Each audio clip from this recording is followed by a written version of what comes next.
মিমি আর তরুণের খুব আম খেতে ইচ্ছে যায়, তাই তারা বাগানের গাছ থেকে আম চুরি করতে আসে। আজকে মালি বাগানে ছিল না, তাই দুই ভাই বোনে এই সুযোগে আম পাড়তে বাগানে আসে। তরুণ, তুই যা গাছে ওঠ, যায় বড় বড় আমগুলোই পেরে নিয়ে আস। দিদি, আমি বড় বড় আমগুলোই তোর হাতে দিচ্ছি। এই এই তোরা এখানে কি করছিস? আম চুরি করছিস? তারা তোর আজকে বিচার করব। এই তাড়াতাড়ি নাম, গাছ থেকে নাম তাড়াতাড়ি। এইখানে মিমি চলে যায় দৌড়ে পালাই। সবাইকে গাছে রেখেই মিমি পালিয়ে যায়। এইখানে মালি অনেক বকাঝকা দেয়।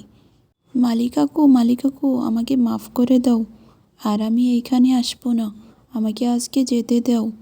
মালি তরুণের কোনো কথাই শোনে না, তরুণকে ধরে বাড়ি নিয়ে আসে আর ওর মাকে ডাকতে থাকে। মালি তরুণের মাকে ডাকতে থাকে। তরুণের মা ডাক শুনে বাইরে বেরিয়ে আসে।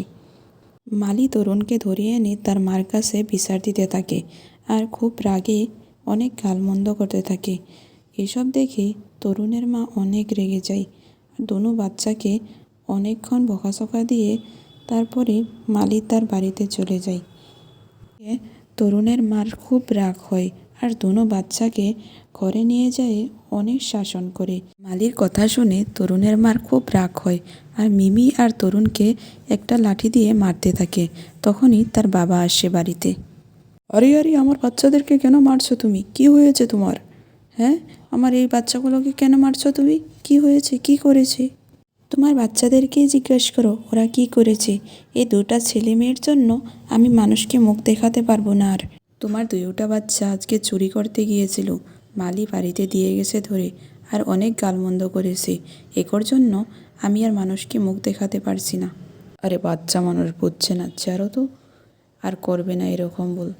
বাচ্চারা, আর তোমরা এইভাবে চুরি টুরি করবে না কেমন? এই দিদি, আমার মাথায় একটা বুদ্ধি আসছে, শুনবি কি? হ্যাঁ, কি বুদ্ধি আসছে তোর মাথায়, বল। চল, আজকে আমরা আবার আম খেতে যাই, কেমন? ওইখানে মালি কাকা আজকে নাও থাকতে পারে। চল, যাইয়া দেখে আসি। দিদি, তোকে বলেছিলাম না আজকে মালি কাকু থাকবে না? দেখছোস, আজকে নেই। আমরা দুইজনে পেট ভরেই আম খাই, মিষ্টি মিষ্টি আমগুলো খেয়ে খুব ভালো লাগছে।